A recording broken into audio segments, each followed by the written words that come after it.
Paz seja convosco, amados. Amém? Podem tomar os vossos assentos.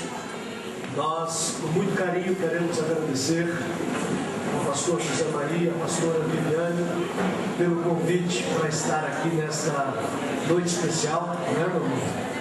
Parabenizar pelo tema Casamento não vem pronto, se constrói. Muito bonito, né? Nós estamos casados há quase 20 anos. Na próxima quarta-feira vamos completar nossas bodas de porcelana. 20 anos de casados. Dia 7 de dezembro, dia 13 de novembro, completamos 22 anos de namoro. E temos um casal de filhos, o Wellington Christian, 18 anos, e a Samara Lohane, nossa adolescente de 13 anos. Somos felizes com o que Deus tem feito na nossa vida e na nossa família.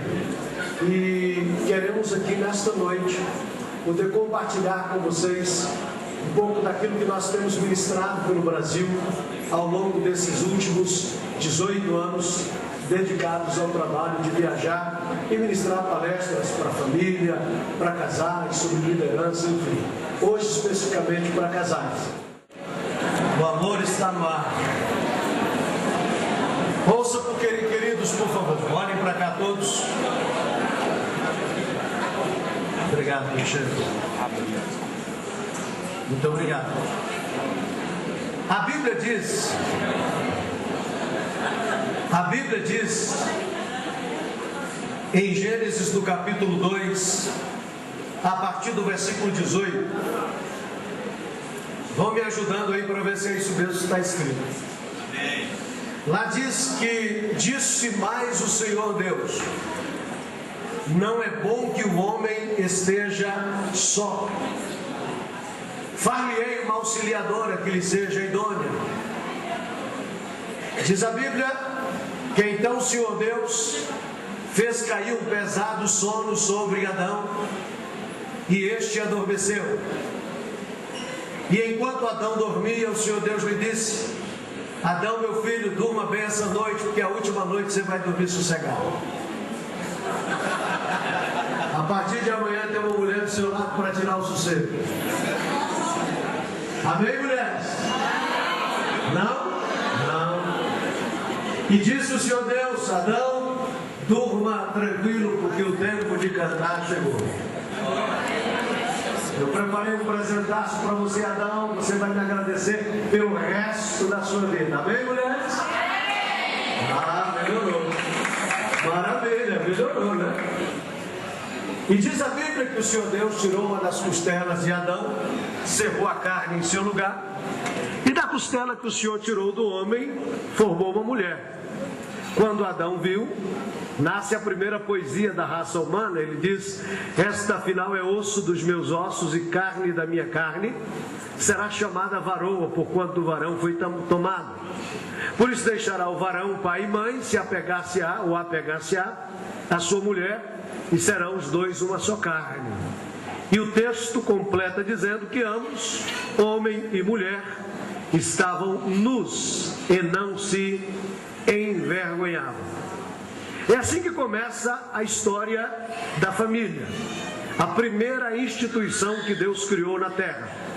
Antes de criar trabalho, antes de formar igreja, e antes de que fossem criadas todas as demais instituições que hoje existem, Deus criou a família. Querendo dizer com isso que ela tem prioridade dentro do plano divino e dentro do programa de Deus na terra. Família tem prioridade. Sempre que a gente começa as nossas oficinas, nós ministramos oficinas para casais há 18 anos, e são várias palestras. A gente fala sobre princípios do casamento, falamos sobre comunicação, administração do dinheiro, edificando o casamento, falamos sobre ajuste sexual, falamos, enfim, sobre perdão, falamos sobre educação de filhos. Mas hoje, quando se trata de uma palestra, vamos fazer aqui um resumão, não é? Fazer uma salada geral e tentar abordar um pouquinho de cada um desses temas pelo menos para você voltar para casa assim, aguçado em querer pensar mais, ler mais, conhecer mais sobre o assunto. Mas sempre que a gente ministra essas palestras, eu gosto de começar com algumas premissas básicas. E eu gostaria que vocês me ajudassem, por favor, repetindo para facilitar o aprendizado. Diga comigo: não existe casamento errado. A primeira premissa é essa: não existe casamento errado. Pastor, o meu casamento foi um erro. Não foi um erro. Desde o momento que você recebe a bênção de Deus, o seu casamento passa a ser um acerto. A gente até admite a possibilidade de que alguém não escolheu sabiamente, não estava muito sóbrio na hora da escolha, alguém não fez uma escolha buscando uma orientação divina, mas desde que você escolheu a sua amada, o seu amado, para que fosse o seu esposo ou a sua esposa, o seu casamento passa a ser uma bênção. Então não existe casamento errado. O que existe é casamento que precisa ser trabalhado. E todos nós conhecemos algum casamento que precisa ser trabalhado. Já diz aqui a camiseta que a equipe está usando, né? Casamento não vem pronto, se constrói. Casamento ele pode ter sido até planejado do céu. O casamento vai dar certo. Olha, Deus revelou para mim a minha esposa antes de eu conhecer ela. Deus disse para mim em sonhos o vestido que ela ia estar usando no dia que eu conhecesse, o tamanho do sapato dela, até o número do CPF, Deus me revelou. Isso não é garantia de que vai dar certo. O casamento pode ter sido projetado no céu, mas ele é construído na terra. É na relação do dia a dia. É por isso que essa frase que vocês escolheram para o tema dessa noite, ela resume tudo. Casamento não vem pronto, se constrói. E é uma construção diária da vida inteira. Se constrói ao longo da vida. Então vamos desmistificar algumas coisas. Primeiro, não tem casamento errado. O que existe é casamento que precisa ser trabalhado. Em segundo lugar, não existe casamento perfeito. Não existe. Por uma razão simples: não existem pessoas perfeitas.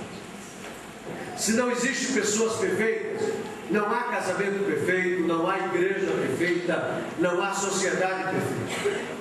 Então, nesse caso, o que eu preciso entender?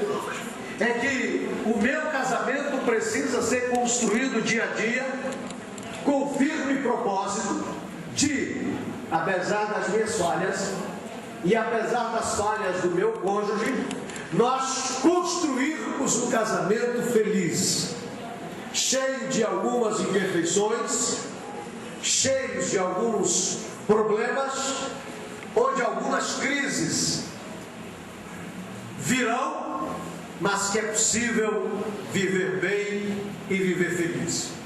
Porque esse é o projeto de Deus para a vida de todos nós. Quem entendeu, diga amém. Amém? Amém? Amém. Outra premissa é o seguinte: repita comigo: casamento não é o resultado de um grande amor. Choquei vocês, né? Casamento não é o resultado de um grande amor. Aliás, a Bíblia nem diz que para casar tem que amar. Espantaram de novo, né? A Bíblia não diz que para casar tem que amar. Não. Se você olhar inclusive para os casamentos da história da sua família, seus avós, bisavós, tataravós, você vai encontrar um casamento arranjado. Que às vezes, quando nascia, o filho da comadre já era programado para casar com a filha do compadre. E muitos desses casamentos duraram aí muitos anos, enquanto eles viveram, e foram felizes inclusive. Provavelmente aqui em Planaltina, do DF, também é comum os jovens enamorados das nossas igrejas tirarem como referência um casal da Bíblia, que é Isaac e Rebeca, não é? É comum, pelo menos lá no Goiás isso é comum, imagino que aqui também seja, não é? que o rapaz chegue para os pastores para apresentar a namorada e diz: pastor, eu quero apresentar para o senhor a minha futura Rebeca. Acontece isso por aqui também? Rebeca é visto também como referência?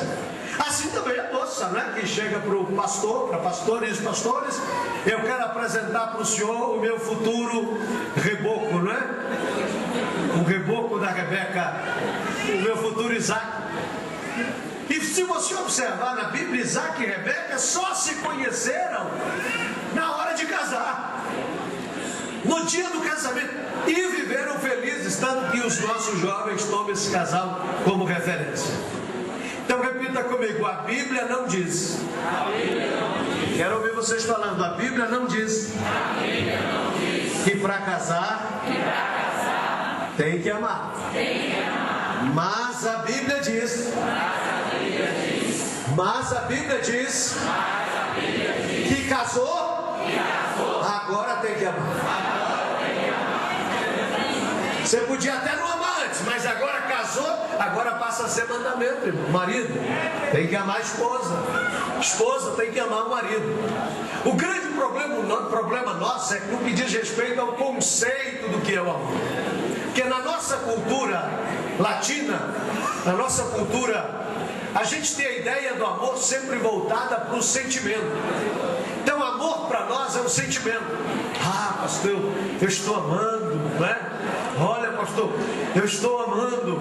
Então a gente liga muito a ideia do amor com o sentimento. Mas quando você vai olhar na verdade, biblicamente, amor não é necessariamente em primeira mão o sentimento. Em primeira mão, amor é o comportamento. Amor é uma atitude, amor é uma decisão. Eu tomei a decisão de que eu amaria essa bela mulher enquanto eu vivesse. E eu tomei essa decisão e eu me empenhei, e eu fiz essa aliança com ela, e eu disse que eu a amaria enquanto eu vivesse. E já se foram 20 anos, e eu estou começando a ficar preocupado, porque o tempo passa, ela está ficando mais bonita, eu estou ficando mais careca e mais velho, e ela cada dia mais bela e nova, não é?